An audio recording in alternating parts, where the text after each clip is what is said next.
So hello guys, welcome back to my new video. मेरा नाम है मोहित शर्मा। आई होप सभी लोग बहुत ज़्यादा अच्छे होंगे। इससे पहले यार हम पढ़ चुके हैं कि हमारे लूप्स क्या होते हैं, लेकिन आज की वीडियो में बेसिकली हम पढ़ने वाले हैं फंक्शंस के बारे में कि फंक्शंस क्या होते हैं। ये बहुत ही ज़्यादा इंपॉर्टेंट वीडियो। यार मैं बात करूँ फंक्शंस की, तो फंक्शंस बेसिकली क्या होते हैं? फंक्शन ब्लॉक ऑफ कोड होते हैं जो कि हमें मदद करते हैं किसी भी चीज़ को मल्टीपल टाइम लिखने में।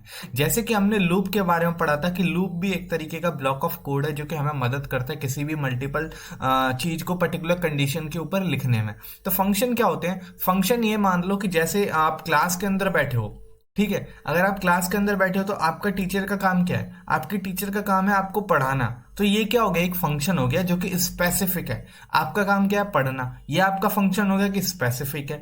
अगर आप देखोगे तो आपके स्कूल के बाहर एक सिक्योरिटी गार्ड बैठा होता है, तो उसका काम क्या है? स्कूल की देखरेख करना। ये उसका एक स्पेसिफिक फंक्शन है। तो फंक्शन का मतलब होता है किसी भी ऐसा ब्लॉक ऑफ कोड जिसका काम पहले से ही प्री डिफाइन है कि उसको क्या करना है, उसको हम कहते हैं फंक्शन। फंक्शन मदद करता है हमें चीज़ों को सेपरेटली लिखने में और चीज़ों को मैनेज करने में। जैसा कि आप देख सकते हो कि आपके स्कूल में जितने भी फंक्शन है या फिर जितने भी काम होते हैं वो हर एक पर्टिकुलर इंसान में बांट दी जाती है कि आपका ये काम है, आपका ये फंक्शन है, आपका ये फंक्शन है, आप ये करोगे, आप ये करोगे।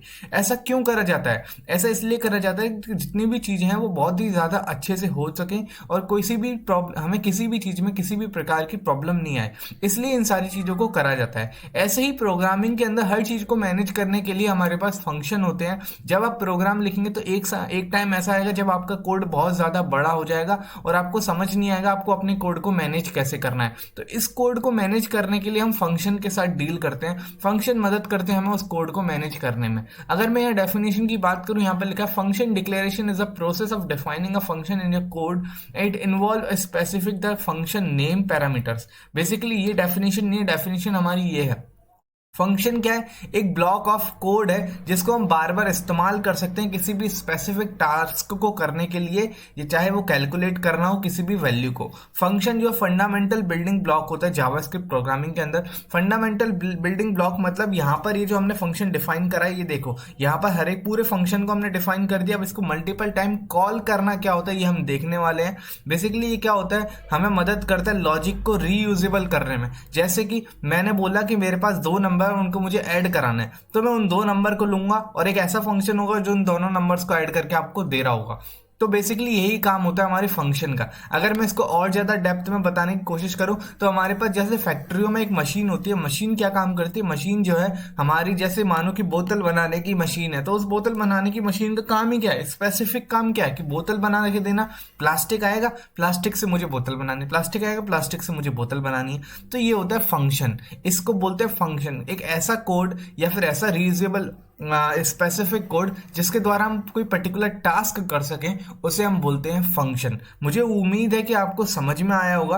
अगर आपको नहीं समझ में आया तो वीडियो में बने रहना, आपको डेफिनेटली समझ में आएगा कि फंक्शन क्या होता है। जावा स्क्रिप्ट के अंदर दो की एस्पेक्ट होते हैं जो कि रिलेटेड होते हैं फंक्शन से। फंक्शन की दो मेन चीज होती है, एक होता है डिक्लेरेशन और एक होता है इन्वोकेशन। इन्वोकेशन का मतलब होता है कॉल करना, डिक्लेरेशन का मतलब होता है डिफाइन करना। इन सारी चीजों को बहुत ज्यादा डेप्थ में अभी देखने वाले हैं, ध्यान से सुनना। डिक्लेरेशन का मतलब होता है डिफाइन करना। डिफाइन करना मतलब बताना कि मेरा फंक्शन कैसे बनेगा, वो क्या काम करेगा। इन्वोक करना मतलब परमिशन देना कि अब आपको काम करना है, कॉल करना है इस फंक्शन को, ठीक है। इसको बोलते हैं कॉल करना। तो अब अपने वीएस कोड में चलते हैं। यार मैंने एक फोल्डर क्रिएट कर लिया डे 9 के नाम से। ये वीडियो डे 9 की हमारी। आई होप, मुझे उम्मीद है आपने इससे पहले की सारी वीडियोस को देखा होगा। अब देखो हम यहाँ पर क्या करने वाले हैं। सबसे पहले मैं एक फाइल बनाऊंगा index.js के नाम से। मैंने एक फाइल बना लिया। अब यहाँ पर क्या करेंगे, हम अपने फंक्शन को डिफाइन करेंगे कि आखिर फंक्शन को बनाया कैसे जाता है। बहुत ही ज्यादा आसान है इस चीज को लिखना में। देखो, सबसे पहले बात करते हैं कि डिक्लेरेशन क्या होता है। फंक्शन के अंदर डिक्लेरेशन को कैसे मेंटेन करा जाता है, इस चीज के बारे में बात करते हैं। फंक्शन को लिखने के लिए हमें कुछ नहीं करना होता। हमें लिखना है हमें क्या करना है? हमें लिखना है मैं ब्राइटनेस को थोड़ा इंक्रीज कर देता हूँ। हमें लिखना है फंक्शन, जो हमारा नेम होता है फंक्शन। अब फंक्शन को जब भी आपने लिखा है तो उस फंक्शन का कुछ ना कुछ नाम होगा, कि आप क्या नाम लिखना चाहते हैं। जैसे कि आपके फंक्शन का जैसे स्कूल के वाले एग्जाम से अगर समझे तो हमारा जो हम सबको पढ़ा रहा है वो कौन है, टीचर, तो उसका नाम क्या है टीचर। जो पढ़ रहे हैं वो कौन है, स्टूडेंट, उनका नाम क्या है स्टूडेंट। और जो सिक्योरिटी कर रहा है वो कौन है, सिक्योरिटी गार्ड, उसका नाम क्या है सिक्योरिटी गार्ड। तो मानो कि मैं एक ऐसा फंक्शन लिख रहा हूं जो 2 नंबर को प्रिंट करने का काम कर रहा है, ठीक है, एक ऐसा फंक्शन जो 2 नंबर को प्रिंट करने का काम कर रहा है, तो मैं उसको क्या नाम दूंगा, सम। मैं क्या बोलूंगा, उसको सम बोलूंगा। तो मैंने लिखा फंक्शन सम। सम लिखने के बाद ब्रैकेट लगाना है, ब्रैकेट के बाद ऐसे कुछ करली ब्रेसेस लगाना है। अभी आपका फंक्शन यहाँ पर डिफाइन होगा कि हाँ आपने एक फंक्शन का जनरल सिंटैक्स लिख लिया कि हाँ फंक्शन इस तरीके से बताया जाता है। अब यहाँ पर हमें क्या करना है, अब हमें ये डिफाइन करना है कि अब इस फंक्शन के थ्रू हम क्या कराने वाले हैं। अब हमें ये बताना है कि इस फंक्शन के थ्रू हम क्या कराने वाले। हमने फंक्शन यहाँ पर डिफाइन कर दिया, लेकिन हमने अभी तक ये नहीं लिखा कि हम किस तरीके का काम कराने वाले हैं। जहाँ जो हम क्या लिखेंगे, यहाँ पर लिखेंगे ब्लॉक ऑफ कोड के अंदर, ठीक है। हम फंक्शन की वैल्यूज को यहाँ लिखेंगे कि हम फंक्शन के अंदर क्या लिखाने वाले। तो मैं लिख रहा हूँ कि मैं इस फंक्शन के अंदर कंसोल कराने वाला हूँ 2 नंबर्स के सम को। मैं बोलूंगा 5 + 4। अब मुझे उम्मीद है कि आपको यहाँ तक समझ में आ गया होगा और आपने इससे पहले की वीडियोस को जरूर देखा होगा कि कंसोल क्या होता है, 5 + 4 अर्थमेटिक ऑपरेटर वगैरह क्या होते हैं, आपने जरूर देखा होगा। अगर नहीं देखा है तो वीडियो को जाके देखो, वॉच करो और फिर इसके बाद यहाँ से देखना, ठीक है। अब मैंने यहाँ पर कंसोल करा दिया। अगर मैं यहाँ पर टर्मिनल ओपन करूँ, टर्मिनल ओपन करने के बाद अब उम्मीद है कि आपको टर्मिनल ओपन करना आता होगा, ठीक है। मैं टर्मिनल ओपन करने के बाद अगर यहाँ पे लिखूं node index.js तो मैं इसको देखूं तो मुझे कुछ नहीं मिला। अगर आपकी तसल्ली के लिए मैं यहाँ पर सेव करने के बाद भी इसको प्रिंट कराऊं तो देखो मुझे कुछ नहीं मिला। तो मतलब मुझे यहाँ पर कुछ भी दिखाई नहीं दे रहा है। क्यों? क्योंकि अभी तक हमने फंक्शन को केवल क्या करा है, डिफाइन करा है, डिक्लेयर करा है, लेकिन उस फंक्शन को हमने अभी तक कॉल नहीं करा है। देखो मैंने इस फंक्शन को यहाँ पर डिफाइन करा है कि मैंने फंक्शन लिखा, उसके बाद उसका नाम लिखा, फिर मैंने ब्रैकेट्स लगाई, तो मेरा एक फंक्शन का सिंटैक्स बन गया कि हाँ मैंने फंक्शंस बना दिया। लेकिन मैंने उस फंक्शन को अभी तक कॉल नहीं करा है। लेकिन जैसे ही मैं यहाँ पर सम लिखने के बाद ब्रैकेट दबा दूं और यहाँ पर मैं सेव करूं और इसको एंटर करूं तो देखो मुझे 9 मिल गया। तो मतलब ये था कॉल, इन्वोकेशन मतलब ये था, इसे कहते हैं फंक्शन को कॉल करना और इसे बोलते हैं फंक्शन को डिफाइन करना। डिक्लेरेशन मतलब फंक्शन को डिफाइन करना, इसे बोलते हैं फंक्शन को कॉल करना। तो इस तरीके से हम फंक्शन को बनाते हैं और इसी तरीके से हम फंक्शन को कॉल करते हैं। अब इसके साथ कुछ और एग्जांपल दूंगा, टेंशन लेने की बात जरूर बिल्कुल नहीं है कि आपको अगर नहीं समझ में आ रहा है तो समझ में जरूर आएगा, ध्यान रखो बस, ठीक है। अब देखो यहाँ पर एक और एग्जाम्पल लेते हैं। मैंने लिखा फंक्शन। अब इस बार मैं आपका नेम प्रिंट करा रहा हूं तो मैंने उसका नाम क्या दे दिया, नेम। और नेम प्रिंट कराने के बाद मैंने इसको दे दिया console.log नेम। मैंने उसको बोल दिया मेरा नाम मोहित है, ठीक है, ये प्रिंट कर दो। अभी ये आपको बहुत आसान लग रहा हो कि यार हम फंक्शन का क्यों इस्तेमाल कर रहे हैं, हम यहाँ पर इसको कंसोल करा सकते हैं console.log नेम, तुम अपना नाम यहाँ पर प्रिंट करा लो। देखो दोनों चीजें चलेंगी। जैसे कि अगर मैं इसको यहाँ पर कॉल करूँ नेम को तो आप कहोगे कि यार ये भी कॉल हो रहा है अच्छे से और मेरा ये भी काम कर रहा है अच्छे से। अब मैं इसको यहाँ पर एंटर करता हूँ तो देखो आप कहोगे मुझे दोनों में नेम मिल रहा है, दोनों में मोहित मिल रहा है। तो आप ऐसे ही क्यों नहीं लिखते, आप ऐसे करके क्यों लिख रहे हो। तो देखो अगर मैं यहाँ पर एक और चीज करूँ, मैं नेम को अगर 2 बार कॉल कर दूं फिर देखना क्या जादू होता है यहाँ पर। अब देखो यहाँ पर मुझे क्या मिलेगा, मुझे 3 बार नेम मिलेगा। अगर मैं एक और बार करूं देखो मुझे क्या मिलता है, मुझे एक और बार करने पे यहाँ पर क्या मिलता है, देखो मुझे एक और बार नेम मिल गया। तो जितनी बार मैं फंक्शन को कॉल करता रहूंगा, अब समझ में आ रहा है कि मैंने फंक्शन को एक बार ही डिफाइन करा, बस उसको मैं मल्टीपल टाइम कॉल कर रहा हूँ और मल्टीपल टाइम कॉल करने की वजह से क्या हो रहा है, मुझे यहाँ पर मेरा आंसर मिल रहा है। एक बार डिफाइन करा था मैंने फंक्शन को जिसमें मैंने लिखा था console.log मोहित, लेकिन मैं मल्टीपल टाइम कॉल कर रहा हूँ तो मुझे मल्टीपल टाइम वैल्यूज मिल रही है। तो फंक्शन का काम क्या है कि किसी एक बार फंक्शन आपने डिफाइन कर दिया, एक बार मशीन के अंदर आपने बता दिया कि इसको क्या करना है, फिर आप उससे कितनी बार भी उस काम को करा लो मशीन आपको करके देगी। मशीन ये नहीं बोलेगी कि आप ये काम नहीं कर सकते, मशीन मल्टीपल टाइम रन होगी और वो आपका काम बार बार स्पेसिफिक दौर पर देती रहेगी। तो ये होता है हमारा फंक्शन। अब आई होप उम्मीद है आपको फंक्शन समझ में आया होगा बहुत अच्छे से कि फंक्शन क्या है। एक और एग्जांपल ले लेते हैं इसके साथ में कि फंक्शन का एक और एग्जांपल दो भाई। देखो फंक्शन लिखूंगा मैं यहाँ पर, फंक्शन लिखने के बाद मैं लिखता हूँ एक, देखो यहाँ पर मैं क्या बोल रहा हूँ ध्यान देखना।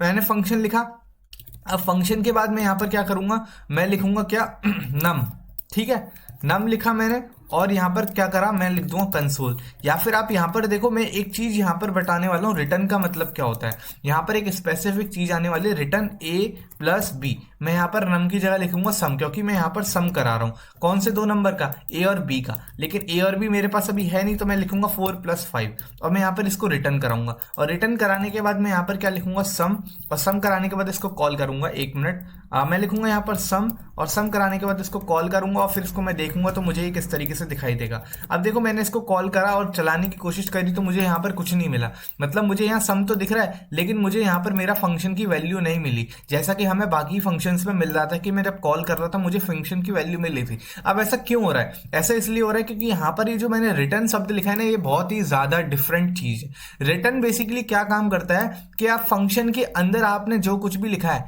अगर उसको आप सेव कराना चाहते हो, उस वाली वैल्यू को सेव कराना चाहते हो, तो आपको रिटर्न इस्तेमाल करना होगा। अगर इस रिटर्न की जगह मैं कंसोल करूं, मैं बोलूं कंसोल.log और मैं यहां पर लिख दूं 4 और +5 और मैं इसको सेव करके चलाऊं तो देखो मुझे 9 मिल जाएगा। लेकिन ये जो मेरा 9 है ये कहीं पर भी स्टोर नहीं है, ये मेरा जो 9 है ये कहीं स्टोर नहीं है। लेकिन अगर मैं इसको स्टोर करना चाहता हूं, अगर मैं इसको स्टोर करना चाहता हूं तो मैं यहाँ पर देखो क्या करूंगा, रिटर्न में इसको दे दूंगा। लेकिन जब मैं यहाँ पर कंसोल कर रहा हूं तो आप कहोगे अभी तो हमें कुछ मिल नहीं रहा है, लेकिन ये जो है स्टोर हो गया है। किसके अंदर स्टोर हो गया? सम के अंदर स्टोर हो गया। लेकिन उस सम को हमें कॉल करना होगा, उस सम को हमें कंसोल कराना होगा। तो देखो उस सम को कंसोल कैसे करेंगे, कंसोल.log सम। मैं इस बार देखो फंक्शन को कैसे कंसोल करा रहा हूँ, कंसोल.log सम। अब मुझे देखो यहाँ पर क्या मिलेगा, मेरा 9 मिल गया। तो समझ में आया कि मैंने जो रिटर्न की वैल्यू है वो कहाँ चली गई, इस सम के अंदर चली गई और वो एक स्टोर हो गई। वो वैल्यू क्या हो गई, स्टोर हो गई। इसको कुछ आप इस तरीके से भी करा सकते थे, कॉन्स्ट लेट, मैं यहां पर कह सकता था let sum equal to some. ठीक है, मैं इस तरीके से भी कुछ कह सकता था। मैंने वैल्यू को स्टोर करा दिया। मैं अगर कंसोल.log सम करूं इस बार तो देखो मुझे यहाँ पर क्या मिलेगा, मेरी 9 वैल्यू मिलेगी। तो देखो यहाँ पर आपको समझ में आ गया होगा। अब यहाँ पर कह रहा है सम, सम 2 बार डिक्लेयर हो चुका है तो आप इस तरीके से नहीं कर सकते हो। तो मैं यहाँ पर वैल्यू लिख देता हूँ सम की जगह पर, क्योंकि सम जो है मैंने 2 बार डिक्लेयर कर दिया। कंसोल C पेस्ट कर दिया मैंने इसको यहाँ पर, और मैं इसको यहाँ पर रन करता हूँ अपने कोड को। तो देखो मुझे यहाँ पर क्या मिल गया, मुझे यहाँ पर 9 मिल गया। तो मतलब मुझे यहाँ पर मेरे वैल्यूज एकदम अच्छे तरीके से मिल चुकी है। तो आपको समझ में अब मैं यहाँ पर अगर रिटर्न हटा दूं और इस बार मैं केवल कंसोल कराऊं वैल्यू को और मैं यहाँ पर इसको प्रिंट करने की कोशिश करूं तो देखो मुझे क्या मिलेगा, अनडिफाइंड मिलेगा। क्यों? क्योंकि मेरे वेरिएबल के अंदर वैल्यू स्टोर ही नहीं है। 9 तो प्रिंट हो गया, मेरा फंक्शन चल गया, फंक्शन यहाँ पर देखो मेरा चल गया। मैंने ये फंक्शन डिफाइन करा था, फंक्शन की वैल्यू मेरी बहुत अच्छे से चली। फंक्शन की वैल्यू चलने के बाद मैंने इस फंक्शन की वैल्यू को स्टोर कराने की कोशिश करी, लेकिन मैंने फंक्शन को क्या दे रखा है, कंसोल.log दे रखा है, इसलिए वो वैल्यू स्टोर ही नहीं हुई। लेकिन जब मैंने वैल्यू को प्रिंट कराया तो मुझे क्या मिला, अनडिफाइंड मिला। अनडिफाइंड का मतलब होता है कि वैल्यू है ही नहीं, वैल्यू वो एग्जिस्ट ही नहीं करती है, वो वैल्यू है ही नहीं। भाई आपने गलत वैल्यू लिखी है, वो अनडिफाइंड है। अनडिफाइंड का मतलब ये होता है। ठीक है, तो यहाँ पर देखो अगर मैं इसको फिर से रिटर्न करूंगा तो मुझे 9 2 बार नहीं मिलेगा। 9 2 बार देखना है तो आपको कुछ इस तरीके से करना होगा। और देखो अब मैं यहाँ पर इसको रन करता हूँ तो मुझे यहाँ पर एक ही बार 9 मिल रहा है, क्योंकि रिटर्न के नीचे आप कुछ भी लिखोगे वो कोड नहीं चलता है, मुझे इसको रिटर्न के ऊपर से लिखना होगा। सो देखो अब मैं इसको रन करता हूँ तो देखो मुझे यहाँ पर 2 बार 9 मिल रहा है। तो मुझे उम्मीद है कि आपको समझ में आ गया हो कि फंक्शन की वैल्यू को स्टोर कैसे कराते हैं, रिटर्न का क्या मतलब होता है। रिटर्न बहुत ही ज्यादा इंपॉर्टेंट है। अगर नहीं भी समझ में आता है तो मुझे कमेंट कर देना बेझिझक, मैं आपको बहुत अच्छे से समझाने की कोशिश करूंगा कि रिटर्न होता क्या है। अब मुझे उम्मीद है कि आप लोगों को समझ में आ गया होगा, मैंने बहुत ही अच्छे से समझाने की कोशिश करी है। ठीक है, अब आगे चलते हैं कि फंक्शन के अंदर अब हम और क्या चीजें करने वाले हैं। अब फंक्शन के अंदर अब हम पढ़ते हैं कि फंक्शन डिक्लेरेशन तो हमने समझ लिया कि फंक्शन को डिफाइन करना होता है, और फंक्शन के कॉल के बारे में हमने समझ लिया। लेकिन आपको यहां पर दिखाई दे रहा है कि यहां पर एक चीज हो रही है कि ये पैरामीटर और आर्गुमेंट क्या होते हैं फंक्शन के अंदर। पैरामीटर और आर्गुमेंट बहुत ही ज्यादा इंपॉर्टेंट चीज है फंक्शन के अंदर, मैं आपको बता देता हूं। देखो क्या होता है, बिल्कुल भी टेंशन लेने की जरूरत नहीं है। देखो यहां पर हम क्या करेंगे, सबसे पहले एक नॉर्मल फंक्शन डिफाइन करेंगे। फंक्शन मैंने बोला फंक्शन बनाएंगे सम नाम से, क्योंकि हम सम कराने वाले हैं 2 नंबर्स का। अब हम क्या करेंगे, रिटर्न करेंगे अपने a प्लस और b को। अभी कहोगे कि यार a प्लस b भला कैसे जोड़ जाएंगे, a प्लस b को हम कैसे जोड़ सकते हैं, जबकि a प्लस b तो हमारे क्या अल्फाबेट्स हैं, उनको हम कैसे जोड़ सकते हैं। अब आप कहोगे कि अगर मैं यहाँ पर सम को मानो, मैंने यहाँ पर सम को कॉल भी कर लिया, और सम को कॉल करने के बाद मैंने मानो इसकी वैल्यू को स्टोर भी करा लिया, है ना। मैंने लेट करके वैल्यू इक्वल टू कर दी मैंने यहाँ पर और मैंने कंसोल कराया वैल्यू को। तो आप कहोगे कि यार ए प्लस बी तो हमारे पास कुछ है ही नहीं, तो ए प्लस बी हमें मिलेंगे क्या? देखो अगर मैं इसको करा के देखूँ तो क्या मिलता है, देखो मुझे क्या मिला है, ए इज नॉट डिफाइंड। मतलब ए और बी इसको समझ में ही नहीं आया कि ए और बी है क्या। और भाई सही सी बात है कि हमने ए और बी को कहीं डिफाइन तो करा नहीं है ना, हमने इसको बोला let a equal to 5, let b equal to 5। लेकिन अगर मैं यहाँ पर कर दूं लेट ए इक्वल टू 6, ठीक है, और लेट बी इक्वल टू 6, अब यहां पर देखो मुझे क्या मिलेगा, मेरा मिलेगा 12, क्योंकि ए और बी मैंने यहां पर डिफाइन कर दिए। लेकिन इस फंक्शन के अंदर ए और बी को देने की बजाय मैं अगर अपने ए और बी को यहां लिख दूं ए कॉमा बी, ठीक है, ए कॉमा बी मैंने यहां पर लिख दिया ए और बी को, और अब मैं इसको कुछ इस तरीके से पास कर दूं। अभी कंफ्यूज मत होना कि भाई आप क्या कर रहे हो, समझ नहीं आ रहा है, ठीक है, वेट करो बस थोड़ा सा। मैं यहां पर इंट नहीं लिखूंगा, सॉरी सी में क्यों चला जाता हूं, लेट ए इक्वल टू 6 और लेट बी इक्वल टू 6, और इसके अंदर मैं ए कॉमा बी पास कर दूं अपना जो मैंने यहां पर लिखा है। और मैं इसको अगर कंसोल कराऊं तो देखो मुझे क्या मिलेगा, 12 मिल रहा है। यार अभी भी मुझे 12 मिल रहा है, बहुत बढ़िया बात है यार, अभी भी 12 मिल रहा है। लेकिन ये हुआ कैसे समझ नहीं आया मुझे, यार समझाओ। अब देखो मैं क्या कहता हूं, हमने ए कॉमा बी को, देखो फंक्शन ये था, हम इसको कॉल ये कर रहे हैं, कॉल कर रहे हैं। अब फ्लो को समझना फंक्शन के, मैंने यहां पर ए और बी डिफाइन करे, ए और बी को मैंने कहा आप जाओ सम के कॉल के अंदर, फंक्शन के कॉल के अंदर। जब फंक्शन के कॉल के अंदर ए और बी गए तो फंक्शन के अंदर जाकर वो स्टेब्लिश्ड हो गए। वो ए और बी कहाँ चले गए, फंक्शन के अंदर चले गए। ए और बी मैंने ऑलरेडी वहां पर बोल रखा था कि भाई आपके पास ए और बी नाम के दो वैल्यूज आएंगे। वो क्या होंगे, वो ए और बी के वैल्यू हमारे पास दो आएंगे आपको पास। देखो ए और बी के दो वैल्यू आए मेरे पास, 6 और 6, 6 और 6 रिटर्न के पास गए। रिटर्न ने क्या करा, वैल्यू सेव कराई किस में, इस वाले वैल्यू के अंदर, और मैंने कंसोल करा दिया अपनी वैल्यू को। समझ में आया? अब मैं यहां पर देखो ध्यान से समझाता हूं एक और बात। सबसे पहले ये समझ लो पैरामीटर और आर्गुमेंट क्या होते हैं। पैरामीटर का मतलब होता है चीजों को डिफाइन करना। कैसे? पैरामीटर क्या होता है, इनिशियल बिल्डिंग ब्लॉक होता है पैरामीटर। पैरामीटर मतलब वो स्तंभ होता है जहां से आप किसी भी चीज की शुरुआत कर रहे हो, उसको बोलते हैं पैरामीटर। अगर मैं बात करूं कि पैरामीटर को और एग्जैक्ट कैसे समझ सकते हैं, तो इसका एक एग्जाम्पल मान लो कि जब आप स्केल से कुछ भी नापते हो तो आपका स्केल क्या होता है, पैरामीटर होता है। वो आपको पहले से ही चीजें प्री डिफाइंड करके देता है कि ये 15 सेंटीमीटर यहां तक की लेंथ होगी। क्यों? क्योंकि स्केल भी हमारा नपाया होता है कि वो 15 सेंटीमीटर की लेंथ है, ठीक है। लेकिन अगर मुझे 15 सेंटीमीटर से ऊपर की लेंथ नापनी होती है तो मैं 2 बार स्केल को लिखता हूं लेके साइड में, समझ में आ रहा होगा, ठीक है। तो स्केल क्या हो गया, पैरामीटर हो गया। लेकिन जो वैल्यू हम देते हैं अपने हाथ से, स्केल की वैल्यू को नापते हैं, है ना, वो होता है आर्ग्यूमेंट, उसे बोलते हैं आर्ग्यूमेंट। अभी नहीं समझ में आया होगा तो देखो यहां पर क्या करता हूं, यहां पर देखो ये होते हैं मेरे पैरामीटर।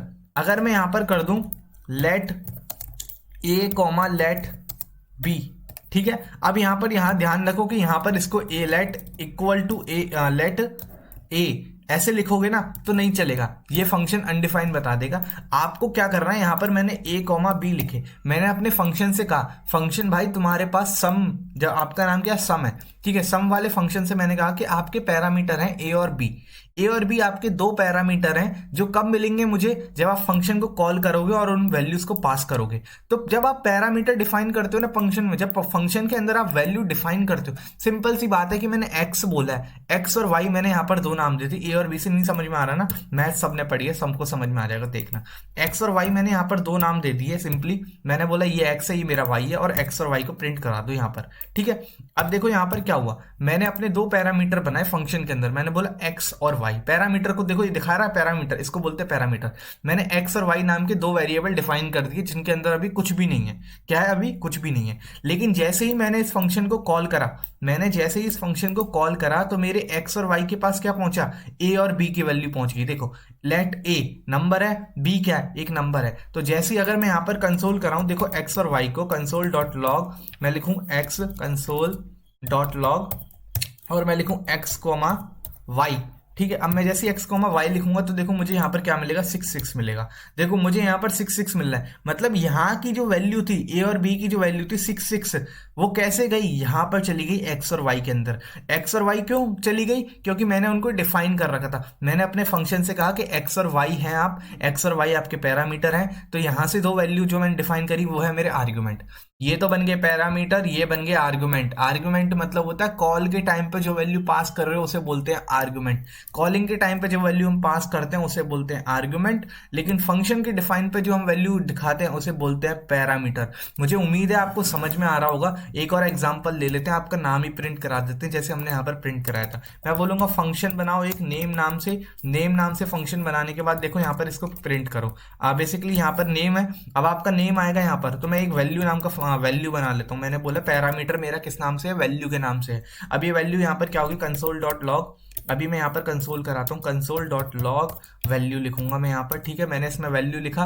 वैल्यू लिखने के बाद मैं यहाँ पर इस फंक्शन को कॉल करूंगा। मैं जब इस फंक्शन को कॉल करूंगा तो यहाँ पर मैं क्या लिखूंगा, नाम लिखूंगा। मैंने लिखा मोहित। अब देखो यहाँ पर मुझे कंसोल में क्या मिलेगा, देखो मुझे मोहित मिल गया। तो जो मैंने यहाँ पर नाम पास करा ये मेरा क्या हो गया, एक आर्गुमेंट हो गया जो किसके अंदर गया, फंक्शन के अंदर गया। फंक्शन के अंदर के बाद वो क्या हुआ, वैल्यू की जगह पर आ गया और वैल्यू ने उस वैल्यू को प्रिंट करा दिया जो मैंने एज अ आर्गुमेंट पास करी है। तो मुझे उम्मीद है कि आपको समझ में आया होगा कि यहाँ पर क्या हो रहा है। ठीक है, अब यहाँ पर देखो एक और चीज हम यहाँ पर कर सकते हैं। अब एक सिंपल सा एक और एग्जांपल ले सकते हैं कि मैं बोलूं भाई, अब इसका देखो फंक्शन का रीयूजेबिलिटी को चेक करते हैं। जैसे मैंने यहाँ पर फंक्शन डिफाइन करा है ना, मैंने बोला नेम मोहित प्रिंट करा दो। अगर मैं इस नेम को दोबारा यहाँ पर कंसोल करा वो करूँ, मैं आपके बोलता हूँ कि नेम मेरा यहाँ पर मोहित के बाद क्या होना चाहिए, मेरा अमन होना चाहिए नेम। तो देखो यहाँ पर मुझे मोहित और अमन मिल जाएगा। मतलब मैंने एक ही बार ब्लॉक ऑफ कोड को डिफाइन करा, लेकिन उसको मल्टीपल टाइम कॉल करके मैं यहाँ वैल्यू प्रिंट करा रहा हूँ।